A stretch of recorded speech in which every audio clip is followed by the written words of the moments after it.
Hepinize merhaba arkadaşlar. Bulunmaz YouTube kanalına hoş geldiniz. Furkan Bey bugün bize kanalı gezdiriyor. Biliyorsunuz Kuyumcu Kent'te uzun yıllardır showroom'umuz var. Burada bizim ürünlerimizi görebiliyorsunuz, ziyaret edebiliyorsunuz, inceleyebiliyorsunuz, alışveriş yapabiliyorsunuz ama tabii ki Furkan Bey biraz iri yarı olduğu için showroom'una yetmedi. Evet. Büyütmeye karar verdik. Artık sığamadık showroom'a ve büyütmeye karar verdik. Son uçuşları yapılıyor şu anda. O yüzden burada tadilatını görüyorsunuz. Bitmek üzere. Burada çok daha fazla. 30 metrekareydi. 120 metrekarelik tam 4 katı bir showroom'a geçiyoruz. Burada neler olacak? Burada bizim 4 tane makinemiz olacak. 12 eksen Bangle Master'ımız olacak. 4 eksen Link Maker'ımız olacak.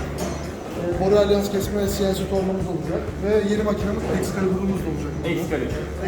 Excalibur. Burada mekanik makineleri de inceleyebileceksiniz. Bütün mekanik makineler, çift kafa, torna, manuel torna, hem CNC torna hem manuel torna olacak. Nasıl istiyorsunuz? Bu bölge parakende satış bölgesi biliyorsunuz. Sadece makineler değil, makinelerin yedek parçalarını, kesici uçlarını, elmas kalemlerini yapıyoruz. Haftaya satışlarda tamamen başlamış olacak. Arkadaşlar geldiğiniz zaman ayaküstü konuşmuyoruz. Makineler ayaküstü göstermiyor. Burada oturup bilgisayarını açar zaten. Size uzun uzun çizimleri gösterir. Makinenin nasıl kullanıldığını anlatır. Makineyi satın aldıktan sonra size vereceğimiz eğitimleri bu toplantı odasında vereceğiz. Çizimleri ve makinenin kullanışını bu showroom'umuzda sizlere öğretebiliriz. Arkadaşlar ayrıca biliyorsunuz kanala İngilizce videolar atıyoruz. Çok eskiden her pazartesi Türkçe video atıyorduk. Bir ara korona zamanı bu işi takip edememiştik. Türkçe videolara biraz ara vermiştik. Bu Kuyumcu Kent'teki showroom'umuz özellikle iç pazardan müşterilerimiz çok sık gerektiği için videolarımızı burada Türkçe devam etmeyi düşünüyoruz. Çoğu Türkçe olacak ve inşallah zamanlamayı ayarlayabilirsek her pazartesi Türkçe video atmaya, değişik ürünlerimizi tanıtmaya da devam etmek istiyoruz. Abone olmayı unutmayın. Abone olmayı unutmayın. Abone olmayı unutursanız kendimizi buraya kilitleyeceğiz. Furkan, bu boruları niye buraya koydunuz?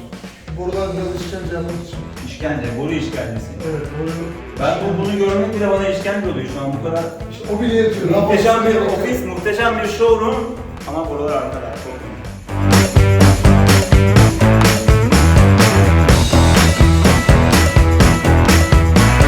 Gördüğünüz gibi çok eğlenceli bir dükkan. Buraya gelin, her zaman bizi ziyaret edin. Çok eğleneceksiniz. Kusura bakmayın, böyle çabuk video oldu ama buranın açılış videosunu da çekeceğiz. Ürünler geldiği zaman tek tek anlatacağız. Furkan Bey sana anlatacak. Takip etmeyi unutmayın. Görüşmek üzere.